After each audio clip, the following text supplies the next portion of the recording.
আইনশৃঙ্খলা রক্ষা করাটাই ইসির মূল চ্যালেঞ্জ।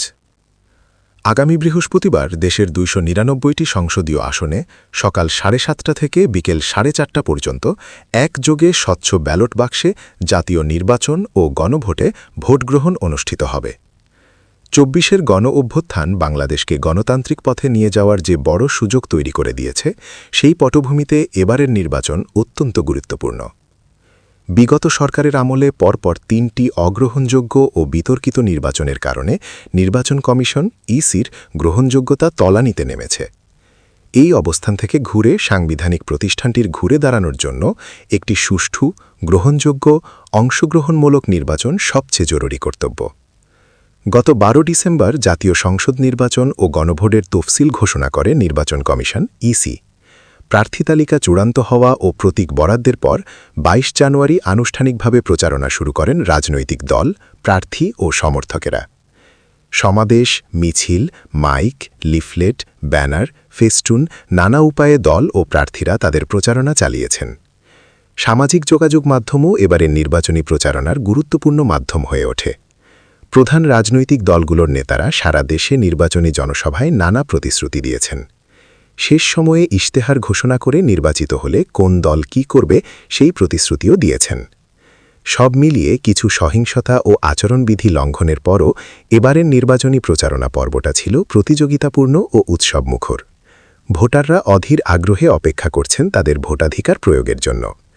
ভয়হীন ও শান্তিপূর্ণ পরিবেশে ভোটাররা যাতে তাদের পছন্দের প্রার্থীকে ভোট দিতে পারেন, তা নির্বাচন কমিশন, অন্তর্বর্তী সরকার ও আইনশৃঙ্খলা রক্ষাকারী বাহিনীকে নিশ্চিত করতে হবে।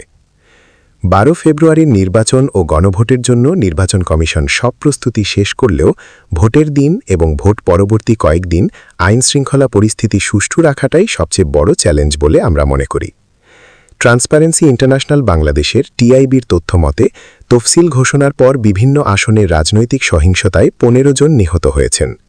অনেক আসনেই প্রতিদ্বন্দ্বী প্রার্থীর কর্মী সমর্থকদের মধ্যে সংঘর্ষ হয়েছে।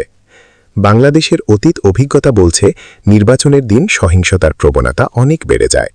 নির্বাচন কমিশন ও সেনাবাহিনী সহ আইনশৃঙ্খলা রক্ষাকারী বাহিনীকে অবশ্যই নির্বাচন কেন্দ্রিক যে কোনো সহিংসতার বিরুদ্ধে কঠোর ও তাৎক্ষণিক পদক্ষেপ নিতে হবে। এবারের নির্বাচনে আইনশৃঙ্খলা রক্ষায় ১,০৮,০০০ সশস্ত্র বাহিনীর সদস্য সহ অন্যান্য বাহিনীর প্রায় ৯ লাখ সদস্য নিয়োজিত থাকবেন। ভ্রাম্যমাণ আদালত পরিচালনায় প্রায় ১,০৫১ জন এক্সিকিউটিভ ম্যাজিস্ট্রেট নিয়োগ দিয়েছে সরকার।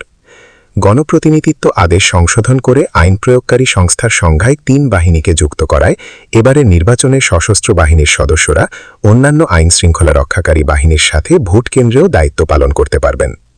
সব মিলিয়ে প্রস্তুতি সন্তোষজনক হলেও যে কোনো অপ্রীতিকর পরিস্থিতিতে তাৎক্ষণিক ও বিচক্ষণ সিদ্ধান্তই সহিংসতা এড়াতে সহায়তা করবে বলে আমরা মনে করি। সামাজিক যোগাযোগ মাধ্যমের অপতথ্য, গুজব, ডিপফেক ভিডিও যেন সহিংসতা উস্কে দিতে এবং ভোটের পরিবেশ বিঘ্নিত করতে না পারে সে ব্যাপারে ইসিকে সতর্ক ও সজাগ থাকতে হবে। প্রতিদ্বন্দ্বী সব দল, প্রার্থী ও সমর্থকদের আচরণবিধি মেনে চলতে হবে। সবাইকে মনে রাখতে হবে যে নির্বাচন কমিশন, অন্তর্বর্তী সরকার, রাজনৈতিক দল, সশস্ত্র বাহিনী, আইনশৃঙ্খলা রক্ষার দায়িত্বে নিয়োজিত অন্যান্য বাহিনী সব পক্ষের দায়িত্বশীল ভূমিকাই পারে একটি উৎসবমুখর, সুষ্ঠু ও গ্রহণযোগ্য নির্বাচন উপহার দিতে।